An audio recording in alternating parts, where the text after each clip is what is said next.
Let me say something to that, because I think this kind of discussion, which has gone on for a very long time around, sounds a bit cynical in a sense. In fact, it's like the tragic situation of 1994 isn't considered even a violation of human rights. It has now gone into the background. Those who are responsible for it, those who are associated with it, are now talking about something else.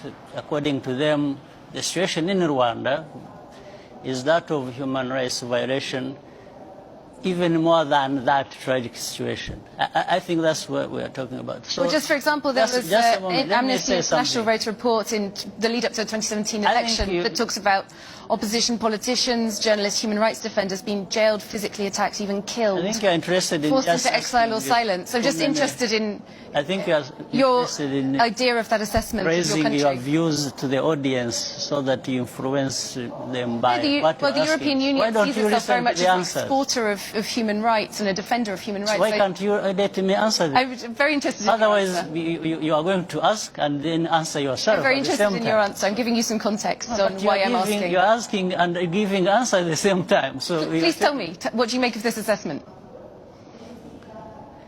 I think it's just ridiculous, because there is nothing like human rights minus these things we are talking about. What we are talking about in terms of development. These are human rights. Development, schools, education, health, and food security. And, you know, when you see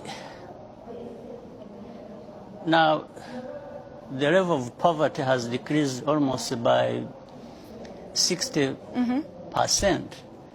So these people, these human beings with improved lives, and participating in that themselves to improve their own lives, gets lost in what the whole list you've been spelling out as if, you know, what is in Rwanda is really hell.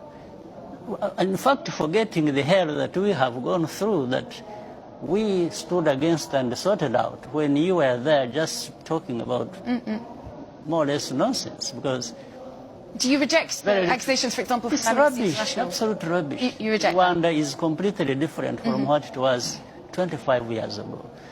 In fact, maybe you need to be looking around in Europe. You are violating people's rights. When we have this problem of people being bundled and sent back to sink in the Mediterranean and so on, and so many people being mistreated in your own countries, why don't you talk about your human rights and stop just offloading everything? Well, this is a development conversation, so no, in the context of development. You are not the one to determine what conversation or what points to raise in any conversation. We are asking questions. This is what I'm saying. You are asking questions and you are giving yourself answers. You really need to stop this superiority complex nonsense about human rights. You think you are the only ones who respect human rights, or others it's about violating human rights. No, we've fought for human rights and freedoms of our people much better and more than anyone, including you people who keep talking about this nonsense. Where we have taken our country from and where it is now speaks for itself. The rest of the stories just comes from this complex. You know, these two worlds where there are people who know everything about human rights and all kinds of things, and another world where people are just people who don't know. But these are our human rights. It's not, when we respect the things we respect in our countries, it's not for you, it's not for anybody else, it's for ourselves. Is it not so universal? You don't sit there. Yes, it is universal, but you don't sit there. If it is universal and you believe it, then you don't become the judge yourself. You don't start telling the others what to do, what they should not to do, or that what they are doing is not to your satisfaction. Who are you? Well, I'm not sure if we're talking about me personally. Well, you are the one actually raising these questions. So I think you better interpret it properly so that it is well understood. Okay. I could see you asking questions in a manner that you want to influence the ones listening to us. But that's not correct. Okay. Yeah. I'm raising it once again in the context of the United Nations Development Goals. No, United Nations is us. You see, United Nations is not something alien somewhere else. Yeah. It's actually us. We participate. And the framework for this entire development. And by the way, I had been leading the Millennium Development Goals before Sustainable Development Goals. I was the co-chair of that with other leaders and some of the leaders in Europe.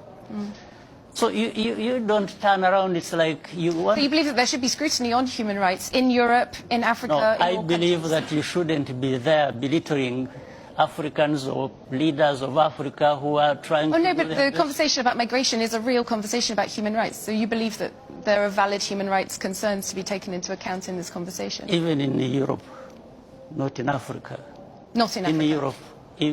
In Europe, not only in Africa. Not, of course. Yes. Well, thank you both very much. Unfortunately, that is all we have time for. President Paul Kagame of Rwanda and the EU's Development Commissioner, Neven Mimica. Thank you both for your time.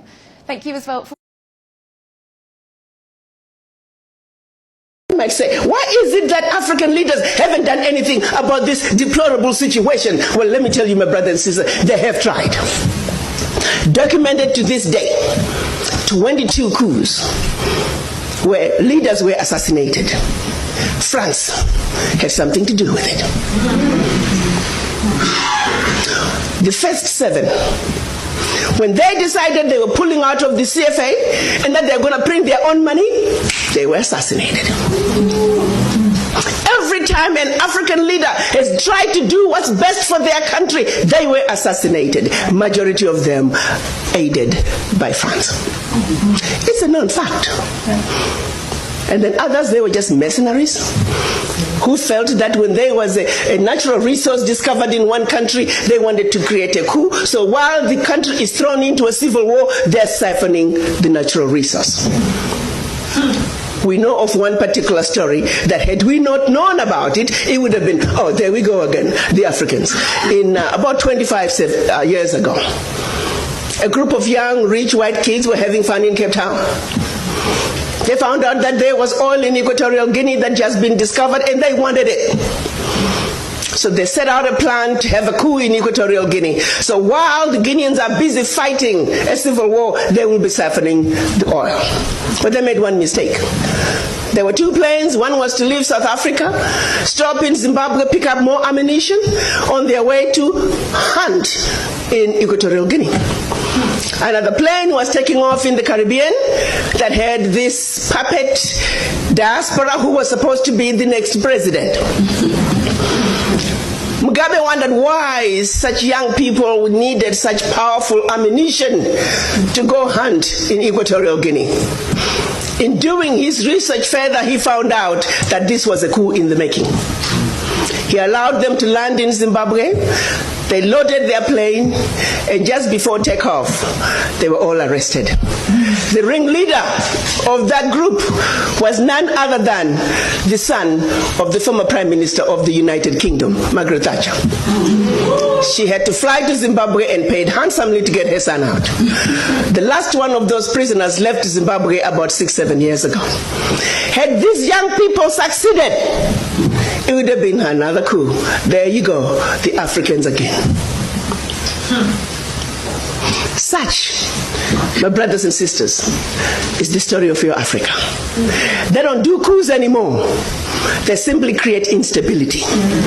So when you hear of an instability in an African country, ask yourself, what is really going on? Because what they are telling you is really going on is just a shiny object. The real issue is over here. And you need to stop before you start being used as an instrument of your own self-destruction.